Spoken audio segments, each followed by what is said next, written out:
Bonjour frères et sœurs, où que vous soyez, que la paix et la grâce de notre Seigneur soient avec vous. Je suis votre frère Renaud Boris Mbota. Nous allons aborder un nouveau numéro sur vérité cachée sur le message. Nous allons traiter d'un sujet interrogatif et nous allons juste l'intituler Dieu a-t-il promis d'envoyer un prophète après Jésus? Alors cette question est une bonne question et elle mérite d'être éclairée à la lumière de la parole. Puisque nous sommes dans un temps où nous voyons par-ci, par-là, des hommes qui se proclament être prophètes, et chacun de ces hommes nous évoque une certaine mission particulière qu'ils ont reçue de la part de Dieu. Mais alors nous voulons ensemble avec vous examiner dans les Écritures, regarder le plan divin pour voir si Dieu avait promis d'envoyer un prophète après Jésus. Je ne parle pas juste du temps d'aujourd'hui, mais je dis après Jésus, est-ce que Dieu a-t-il promis d'envoyer un prophète? Et ça, c'est une question très importante. Je crois que les réponses seront mitigeuses, mais nous allons regarder ce que nous diront les Écritures. Alors, pour commencer, je vous inviterai à vous abonner sur cette chaîne si ce n'est pas encore fait, et aussi à cliquer sur la cloche de notification pour être à chaque fois notifié quand il y aura une vidéo mise en ligne sur notre chaîne. Et n'oubliez pas aussi de liker la vidéo pour augmenter notre visibilité et permettre ainsi au message que nous apportons d'atteindre un maximum de gens. Et si vous avez aussi un avis, à laisser en commentaire. Nous serons très ravis de vous lire. Bienvenue à vous sur cette chaîne Vérité cachée sur le message. Alors, Dieu a-t-il promis d'envoyer un prophète après Jésus? C'est une bonne question que bon nombre d'autres nous se posent, sûrement. Mais ceux qui sont sous le ministère prophétique ou qui ont un appel prophétique ne souhaiteraient sûrement pas traiter de cette question. Mais il est important que nous puissions traiter de cette question à la lumière des Écritures. Parce que connaître le plan de Dieu est une chose essentielle dans la construction de l'œuvre. Parce que la connaissance du plan divin transforme ainsi la manière que nous aurons de lire les Écritures et aussi transforme notre compréhension. Parce que la connaissance du plan nous est très utile afin de pouvoir éviter les confusions textuelles et chronologiques. La connaissance du plan divin nous permet ainsi de placer chaque texte biblique à sa place. Et un peu comme dans la construction, le maçon ne réinvente pas le plan de l'architecte, mais il le suit fidèlement. Ainsi, connaître le plan global permet de savoir ce que Dieu attend de ses serviteurs aujourd'hui. Nous allons faire une analyse détaillée de la parabole des vignerons homicides. Nous allons commencer par là et ça nous permettra ainsi d'évoluer dans toutes les Écritures pour pouvoir répondre à cette question. Sûrement qu'on ne répondra pas à cette question en un seul numéro. Nous n'allons pas étayer toute la question en un seul numéro, mais nous allons quand même poser des bases de cette question pour pouvoir y répondre à la lumière, bien sûr, des Écritures. En parlant de la parabole des vignerons homicides, ce récit est un récit qui est très capital parce que ce récit résume à lui tout seul l'histoire du salut tel que Jésus l'a présenté à ses contemporains juste avant sa crucifixion. Et déjà, il y a 3 versions dans les évangiles, mais les 3 versions rapportent toutes la même parabole avec quelques détails significatifs.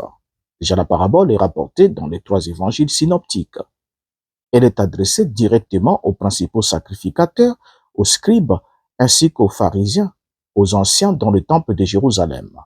Et ça, c'est une chose très importante. Lorsque nous traitons d'une question scripturaire, nous devons toujours localiser les bénéficiaires de cette recommandation ou à qui est-ce que le Christ s'adressait-il, tout en n'oubliant pas que lorsque le Christ s'adresse aux pharisiens ainsi que la classe religieuse de 100 jours, à cause de leur incrédulité, le Christ ne leur parlait qu'en parabole, afin qu'ils entendent mais qu'ils ne comprennent point, parce qu'il ne leur parlait point sans parabole.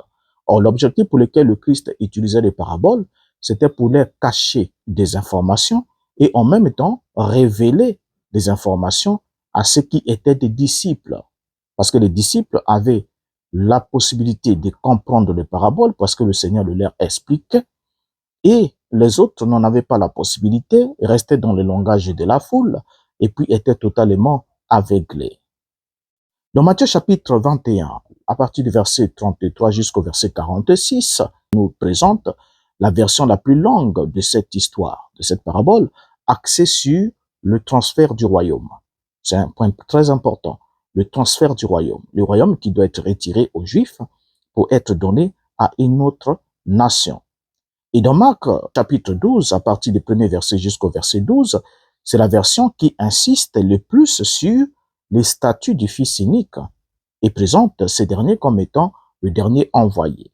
Et dans Luc chapitre 20, le verset 9 à 19, c'est la version qui met en avant la réaction de peur des chefs religieux, ainsi que la conséquence qui va s'en suivre. Alors déjà ici, nous avons l'obligation alors, ensemble avec vous, de décoder les symboles ou les allégories de cette histoire.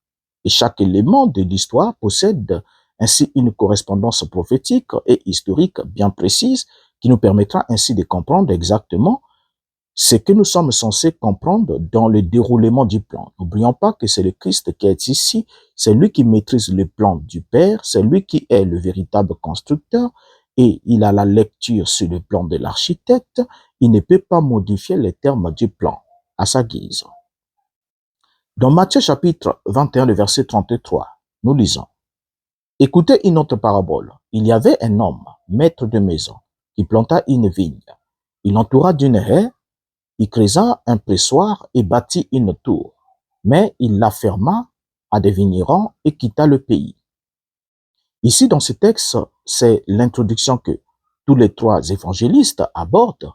Ils sont tout à fait d'accord. La parabole commence de la même manière. On a un maître de maison qui plante une vigne, qui l'entoure d'une haie, qui crée un pressoir, qui bâtit une tour, puis il la ferme à ses vignerons et ensuite il quitte le pays. Donc, ça, déjà, c'est très clair. L'introduction est la même. Alors, en regardant ici cette parabole, nous allons y entrer dans une lecture allégorique, historique, pour situer le langage de Christ chronologiquement dans le temps et comprendre ainsi quel est le message qu'il a voulu donner au travers de cette parabole. Le maître de la vigne ici, qui est présenté comme étant le propriétaire de la vigne, ou encore le maître de la maison, n'est rien d'autre que Dieu le Père, le Créateur suprême du ciel et de la terre. C'est lui, c'est Dieu qui est là. Voyez?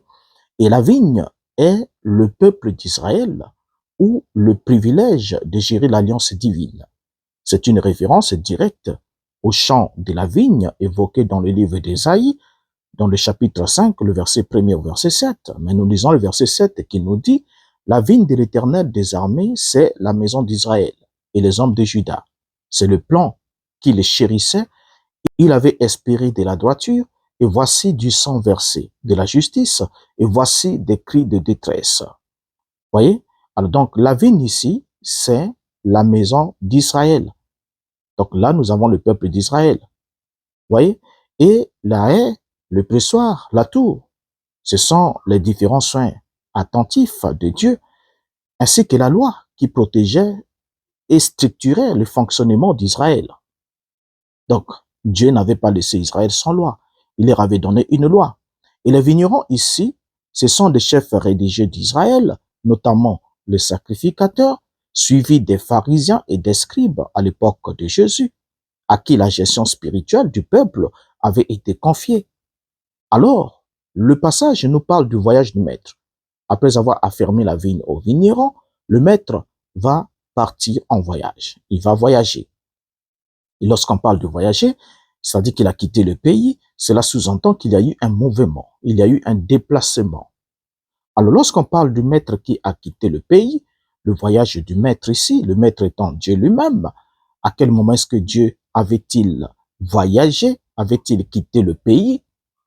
C'est la période de l'histoire où Israël demanda d'être administré par un roi humain à l'époque de Samuel, alors que Dieu était le roi. Et Dieu avait dit à Samuel: ce n'est pas toi qui les rejettes, mais c'est moi qui les rejette afin que je ne règne plus sur eux. Vous voyez? Et c'est à cette époque-là que Dieu laisse au roi et au sacrificateur la responsabilité de gérer les affaires d'Israël par la foi dans sa parole. Et c'est là la période où le maître avait quitté. Le maître quitta le pays. Vous voyez? Donc il a confié l'affaire aux hommes. Il a confié l'administration aux hommes. Et les hommes qui avaient reçu l'administration, c'était le sacrificateur. Nous avons le sacrificateur à qui Dieu a demandé d'établir le roi. On avait Samuel qui était sacrificateur et à qui Dieu avait demandé d'établir le roi. Il avait établi le roi Saoul et quand Saoul a échoué, David a été établi et il y a eu une succession. Alors, les serviteurs qui sont envoyés successivement, la Bible nous dit par la suite, le verset 34 nous dit, lorsque le temps de la récolte fut arrivé, il envoya ses serviteurs vers les vignerons pour recevoir le produit de sa vigne. Et là, nous comprenons déjà par ce texte ici que les serviteurs envoyés successivement au peuple d'Israël étaient les prophètes de l'Ancien Testament, partant d'Élie jusqu'à Jean-Baptiste. Ils venaient réclamer les fruits, c'est-à-dire la justice, la repentance et la fidélité d'Israël envers le Dieu Tout-Puissant. Donc le maître envoie d'abord plusieurs vagues de serviteurs qui se font battre, lapider ou tuer. Ce sont des prophètes de l'Ancien Testament, ceux qui ont prophétisé jusqu'à Jean, selon Matthieu chapitre 11, le verset 13. Le Christ dit, car tous les prophètes et la loi ont prophétisé jusqu'à Jean. En parlant de tous les prophètes et la loi ont prophétisé jusqu'à Jean, le Christ montre par là que le prophète avait un rôle et une mission. La mission était celle de rappeler le peuple, c'est-à-dire de rappeler le peuple à la justice divine, à la repentance ainsi qu'à la fidélité, et aussi d'annoncer la venue du Messie. C'était ça les missions qu'ils avaient envers ce peuple. Vous voyez? Alors, la Bible va nous montrer que les serviteurs vont subir certains sorts. Ils vont être battus, lapidés, tués. Cela correspond au rejet historique des prophètes par les dirigeants d'Israël. Et malgré ça, le propriétaire envoyait toujours plusieurs vagues de serviteurs. Et malgré la violence des vignerons, Dieu n'a pas cessé d'envoyer des serviteurs. Il a persévéré et leur a donné de multiples occasions de se racheter jusqu'à ce que, en ultime recours, Dieu va envoyer son fils. Le fils bien-aimé va être mis en route. Jésus-Christ lui-même, qui est l'héritier unique, distinct des serviteurs, va être envoyé. Ainsi, le maître va tenter son ultime recours en envoyant cette fois-là son propre fils. C'est dans l'évangile de Marc que cette notion du point de non-retour est la plus claire. Marc chapitre 12, le verset 6 va nous dire, il avait encore un fils bien-aimé. Il l'envoya vers eux, le dernier, en disant, ils auront du respect pour mon fils. Vous allez remarquer ici ensemble avec moi que dans les paroles du Seigneur ici, lorsque il est dit par l'évangéliste Marc qu'il avait encore un fils bien-aimé, cela sous-entendrait que dans l'économie de Dieu, il ne restait que celui-là dans son programme. Donc il avait envoyé tous les prophètes. Ils ont tué, ils ont battu, ils ont renvoyé d'autres. Mais il avait encore. Et lorsque la Bible dit qu'il avait encore, cela sous-entend que c'était la dernière cartouche qui lui restait. Il avait encore un fils bien-aimé. Il l'envoya vers eux le dernier. Regardez bien, le dernier. Pourquoi le dernier? Parce qu'il n'y en avait plus à envoyer. Il avait déjà tout envoyé. Et on va remarquer ici que celui que le Père envoie le dernier n'a pas le même statut que les précédents, parce que les autres étaient des simples serviteurs, mais celui-ci est le Fils. Et la Bible dit, il l'envoya vers eux le dernier. Et ça, c'est un point très important, en disant, ils auront du respect pour mon Fils. Et Matthieu, de son côté, utilise aussi une expression similaire. Dans Matthieu 21, le verset 37, la Bible dit, enfin, il envoya vers eux son fils en disant, ils auront du respect pour mon fils. Et on se rend bien compte que nous sommes là en face de l'ultime recours. Le maître de la maison utilise ainsi sa dernière option, son fils unique. Et le texte grec utilise le mot eschaton, qui veut dire en dernier lieu. Donc il n'y avait pas de plan de recours après l'envoi du Fils. Il n'y avait plus quelqu'un d'autre que Dieu avait prévu d'envoyer après le Fils étant l'autorité la plus élevée. Alors une fois que le Fils est mis en route, il n'y a plus un serviteur qui puisse venir à la suite du Fils. Regardons bien la parabole. Quand la Bible dit que enfin il envoya vers eux son Fils, et quand la Bible dit il l'envoya vers eux le dernier. Cela doit interpeller notre conscience. Déjà, le terme grec eschaton en dit déjà beaucoup pour signifier en dernier lieu. Et cela correspond exactement à Hébreux chapitre 1er, le verset 2. Dans ces derniers temps, il nous a parlé par le Fils. Donc, ce qui sous-entendrait qu'il n'y a pas d'autorité supérieure au Fils. Il est la révélation finale. Hébreux chapitre 1er, le verset 1er jusqu'au verset 2 nous dit, après avoir autrefois à plusieurs reprises et de plusieurs manières parlé à nos pères par les prophètes, Dieu dans ces derniers temps nous a parlé par le Fils qu'il a établi héritier de toutes choses, par lequel il a aussi créé le monde. Alors, déjà ici, en regardant ces textes, on va se rendre compte que lorsqu'on prend la parabole des vignerons homicides, qui est notre texte de base ici, dans la compréhension de ce que nous voulons saisir, est-ce que Dieu a-t-il promis d'envoyer un prophète après la venue de Christ? Dans la parabole des vignerons homicides, le fils était le dernier à être envoyé par le maître de la maison. Et quand le fils est le dernier à être envoyé par le maître de la maison, le passage d'Hébreux chapitre 1er, le verset 1er au verset 2e, est l'une des déclarations les plus denses, les plus puissantes et les plus solennelles du Nouveau Testament. Et le texte est clair quand nous le lisons. Le texte dit clairement, après avoir autrefois, à plusieurs reprises et de plusieurs manières, parlé à nos pères par les prophètes, Dieu dans ces derniers temps nous a parlé par le Fils. Ce texte se comprend à travers trois contrastes majeurs qui marquent une rupture définitive avec ce que certains voudraient penser. Déjà, premièrement, il y a le contraste des époques qui est établi autrefois, qui est mis en contraste avec ces derniers temps. Autrefois, Dieu a parlé de plusieurs manières, à plusieurs reprises, à nos pères par les prophètes. Donc, c'est Dieu qui parle, qui parlait autrefois. À qui s'adressait-il autrefois? Il s'adressait aux pères des Hébreux. Vous voyez, il a utilisé les prophètes. Et l'emploi du passé ici est très important. Dieu a parlé pendant des siècles sous l'ancienne alliance, préparant ainsi le chemin. Mais à qui s'était-il adressé? À qui s'était-il adressé autrefois? C'était Dieu. Qui s'adressait à qui? Aux descendants d'Abraham, d'Isaac et de Jacob. Par quel moyen? Par les prophètes.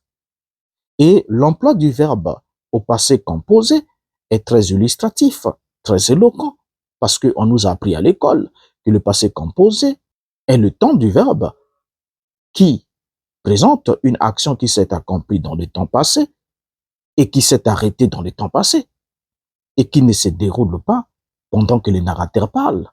Dieu a parlé. Après avoir parlé, il a parlé, pas il parle ou il parlera, mais il a parlé. C'est une action qui s'est accomplie dans le temps passé et qui ne se déroule plus pendant que le narrateur parle. Ainsi, le mot autrefois désigne un temps passé, révolu, et souvent lointain par rapport à l'époque où se trouve le narrateur. Vous voyez, donc autrefois, c'est un temps passé. C'est un temps qui précède celui dans lequel nous nous trouvons. Donc, autrefois désigne toute la période de l'ancienne alliance. C'est le temps des prophètes d'avant Jean-Baptiste, le temps des sacrifices d'animaux, le temps des cultes autour du temple de Jérusalem et le temps des révélations progressives parce qu'il a parlé de plusieurs manières et à plusieurs reprises à nos pères par les prophètes. Donc, Dieu avait un canal d'expression qui était les prophètes. Voilà. Et c'est là par du premier prophète, Élie notamment, et se termine avec Jean-Baptiste. Regardez bien, le premier prophète envoyé à ce peuple, c'était Élie le prophète. Élie le Tishibite, un habitant de Galade. Vous voyez? Et le dernier prophète qui est envoyé, c'était Jean-Baptiste qui vint avec l'esprit d'Élie. Élie est au commencement du prophétisme hébraïque. Élie se retrouve à la boucle du prophétisme hébraïque. Ainsi, lorsqu'on utilise le mot autrefois, ce mot sert à clore définitivement un dossier historique. Ce qui se faisait autrefois n'a plus la même fonction aujourd'hui, car la réalité parfaite est arrivée avec le Fils. Les auteurs bibliques utilisent presque toujours autrefois en contraste immédiat avec une expression qui désigne le présent de la Nouvelle Alliance. Dans Hébreux chapitre 1, le verset 2, nous lisons clairement, après avoir autrefois parlé par les prophètes, Dieu dans ces derniers temps nous a parlé par le Fils. Donc autrefois est mise en contraste avec un temps présent de la Nouvelle Alliance. Et même dans Éphésiens chapitre 2, le verset 11 à 13, on peut bien lire, souvenez-vous qu'autrefois vous étiez sans Christ. Bien, autrefois. Mais maintenant, en Jésus-Christ, vous avez été rapprochés. Donc autrefois qualifie donc le temps des ombres et de la préparation par opposition au maintenant de l'accomplissement. Ainsi l'expression ces derniers temps, puisqu'il est dit dans ces derniers temps, Dieu nous a parlé par le Fils. Ces derniers temps, ou la fin des temps, désigne ainsi la période inaugurée par la venue de Jésus. C'est le dernier temps de l'ancienne alliance. Regardons bien, c'est le dernier temps de l'ancienne alliance. Le temps est toujours une durée chronologique mesurant un début et une fin. Donc, lorsqu'on parle des derniers temps ici, il s'agit des derniers temps de l'ancienne alliance. C'était les derniers temps de l'alliance, pas les derniers temps du monde. C'était les derniers temps de l'alliance. Puisque dans Galates, chapitre 4, le verset 4, la Bible nous dit, mais lorsque les temps ont été accomplis, Dieu a envoyé son Fils, né d'une femme, né sous la loi. Et dans 1 Pierre chapitre 1, le verset 19 à 20, la Bible ajoute, mais par le sang précieux de Christ, comme d'un agneau sans défaut et sans tache, prédestiné avant la fondation du monde et manifesté à la fin des temps à cause de vous. Donc l'agneau sans défaut, qui était prédestiné avant la fondation du monde, est manifesté à la fin des temps, quand le temps fut accompli, en dernier recours, comme disent les évangélistes dans la parabole, en disant, enfin, il envoya son Fils, ou bien il a envoyé son Fils le dernier.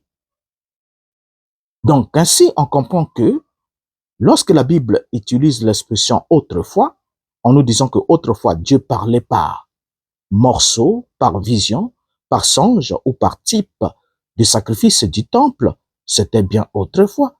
N'oublions pas que dans Nombre chapitre 12, Dieu dit à Aaron et Myriam devant Moïse que si, quand il y aura quelqu'un parmi vous, un prophète, moi, je me révélerai à lui par des visions et par des songes. Mais il n'en est pas ainsi avec mon serviteur Moïse. Je lui parle de bouche à bouche. Il voit une représentation de l'Éternel.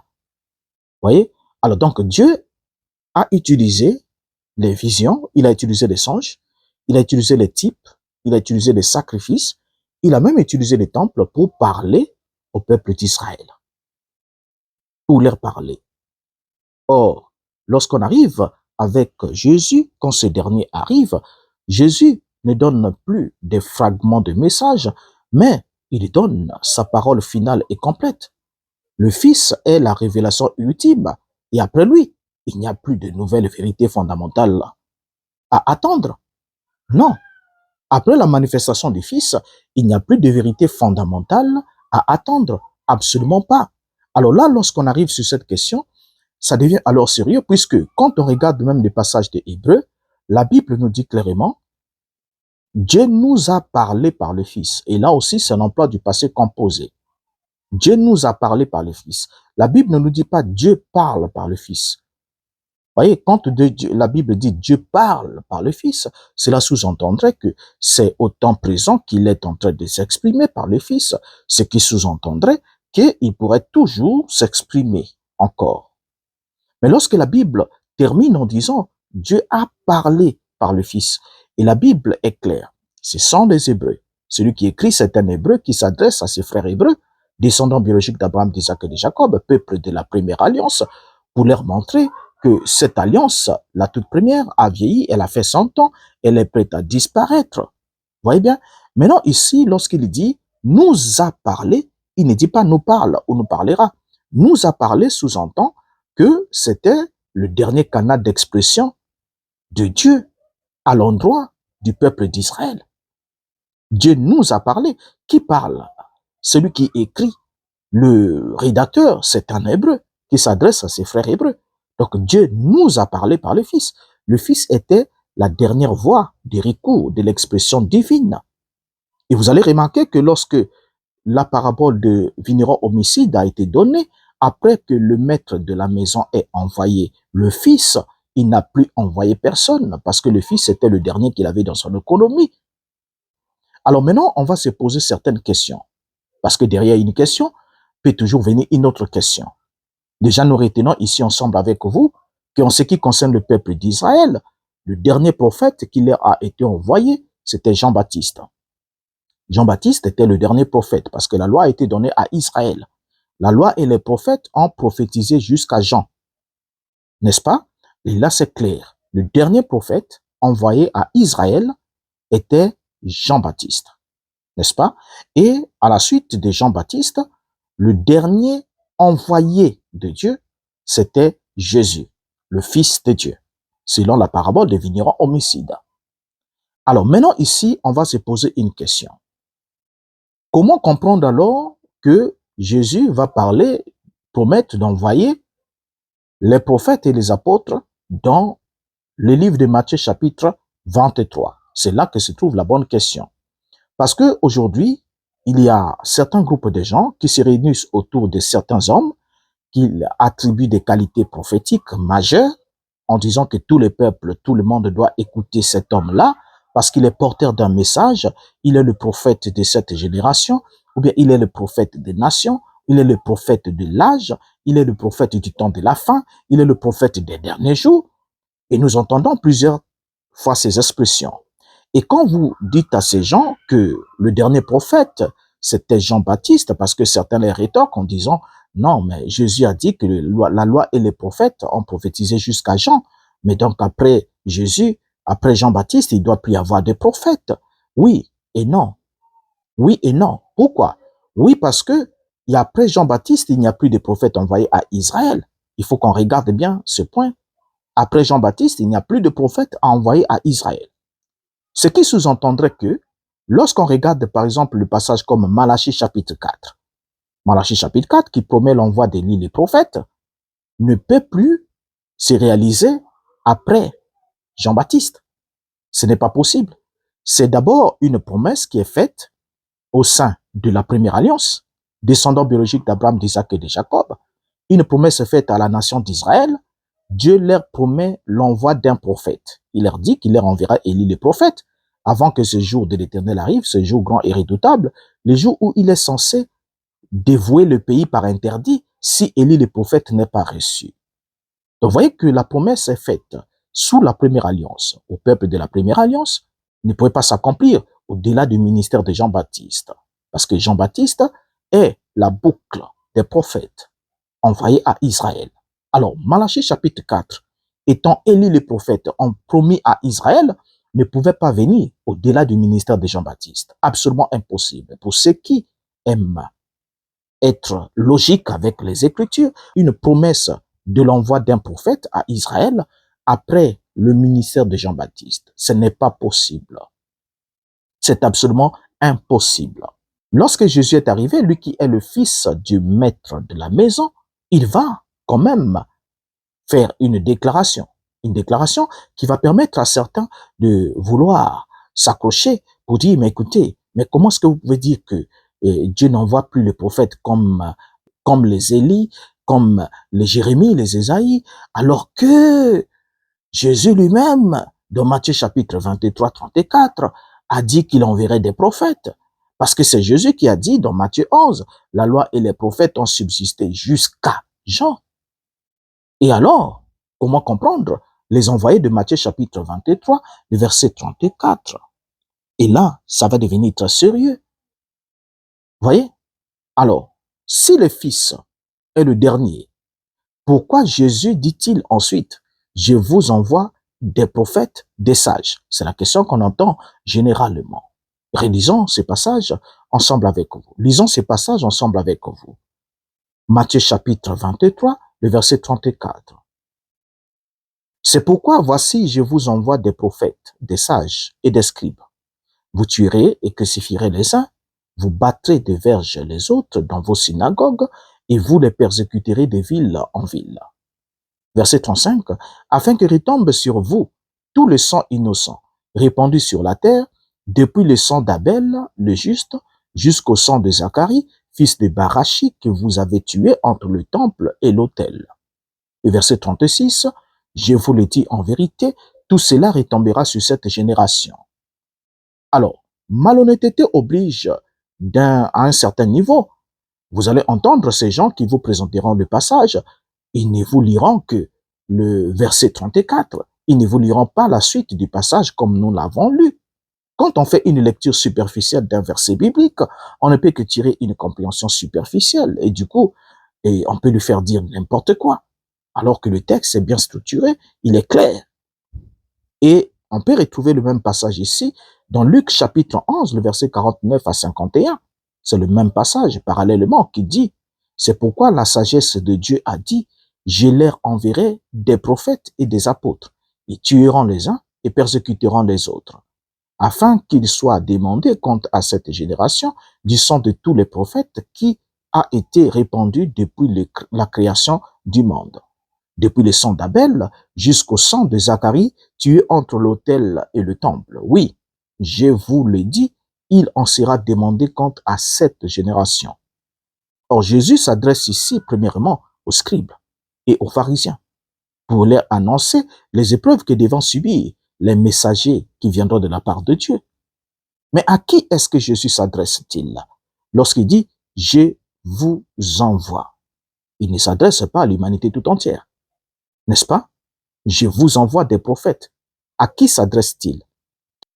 Qui sont ceux qui constituent son auditoire? Ce sont les scribes, les pharisiens.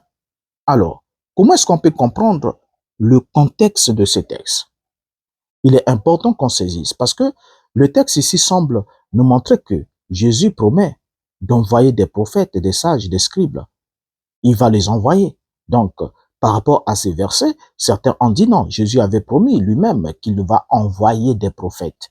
Donc, il va continuer à envoyer des prophètes du gabarit d'Élie, ainsi de suite. Donc, il va continuer à les envoyer.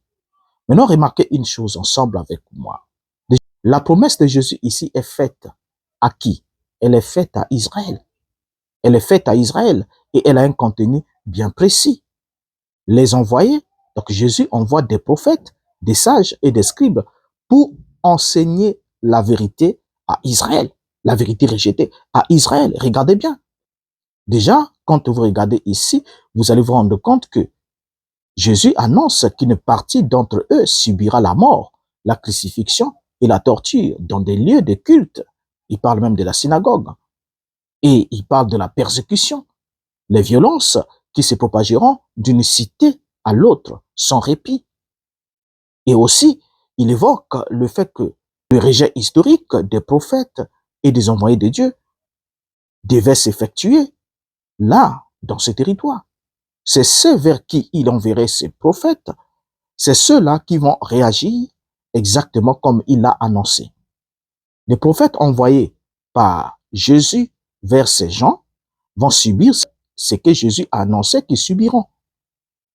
Voyez? Donc ce passage montre le rejet historique des prophètes et des envoyés de Dieu par le peuple d'Israël, constitué de cette classe religieuse.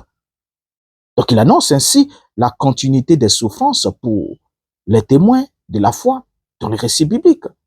Et ces deux passages, celui de Luc comme celui de Matthieu chapitre 23, sont des passages parallèles, ne l'oublions pas.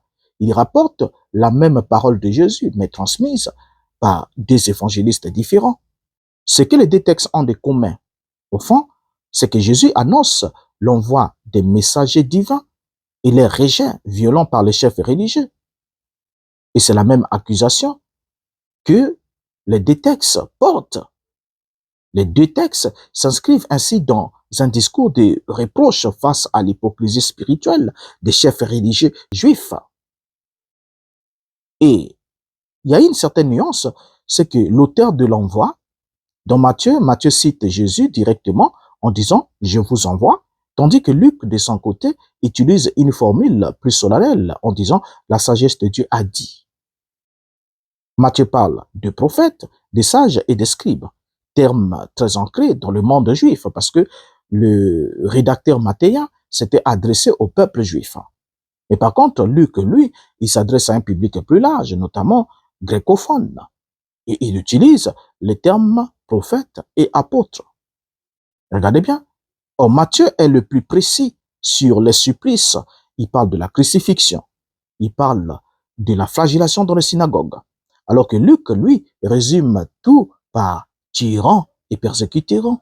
Ainsi, le texte délimite précisément le cadre temporel et géographique de la mission de ses envoyés. Il est clair. Donc, le texte ici est clair. Il nous dit d'abord qui seront ses envoyés, vers qui seront-ils envoyés, et qu'est-ce qu'ils doivent subir de la part de ceux vers qui ils sont envoyés. Donc, si vous avez un prophète qui se dit qu'il est prophète en fonction de Matthieu 23, on comprend déjà la personne s'est trompée des périodes, la personne s'est trompée d'époque, la personne s'est trompée de territoire, la personne s'est trompée totalement de tout. La personne n'a absolument rien compris. Parce que on ne peut pas revendiquer Matthieu chapitre 23 pour pouvoir assumer ou défendre son titre prophétique. Vous voyez? Alors, donc, on se rend bien compte que le sort même de ces messagers confirme ainsi le périmètre d'action précis.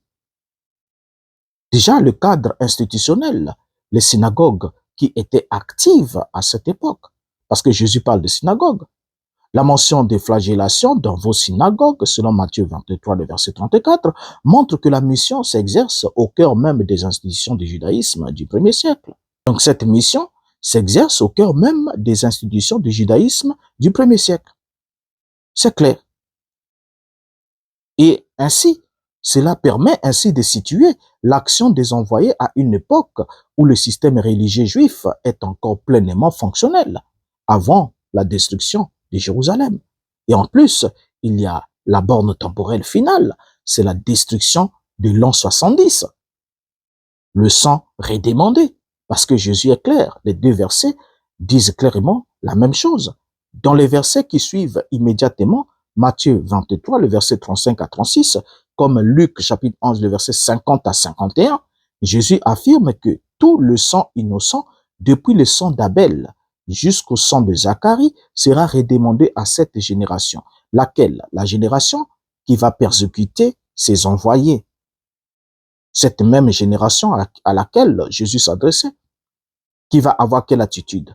Persécuter, flageller, tuer les envoyés qui vont être envoyés là. Ainsi, le périmètre d'action de ces envoyés, les apôtres, les prophètes paléo-chrétiens, s'achève donc avec le jugement de Jérusalem et la destruction de son temple par les Romains en l'an 70 après Jésus-Christ, marquant ainsi la fin de la période apostolique dans cette région. Donc, il y a un bornage. Lorsque le Christ dit, jusqu'à ce que je vous les enverrai, vous ferez ceci, vous ferez cela, jusqu'à ce que, cela sous-entend qu'une fois que l'objectif est atteint, le sang de tous les prophètes et des apôtres qui ont été versés, étant une fois redemandé à cette génération-là, c'est fini. Alors, on ne peut plus se servir de Matthieu 23 pour pouvoir légitimer un ministère prophétique. Parce qu'il y a aussi le périmètre géographique de ville en ville.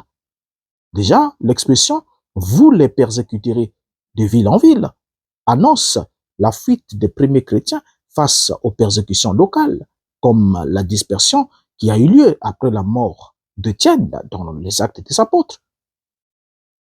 Et ces sorts tragiques avaient forcé paradoxalement les envoyés à sortir de Jérusalem pour pouvoir propager le message à l'extérieur, juste avant que le châtiment prophétisé ne s'abatte sur la ville. Ainsi, la parabole des vignerons donne la réponse à cette question.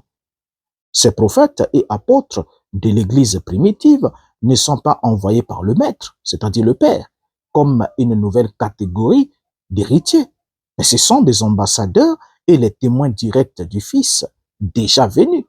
Ils opèrent dans le temps du sursis accordé aux vignerons homicides, juste après le meurtre du Fils et juste avant que le Maître ne vienne détruire la ville en l'an 70.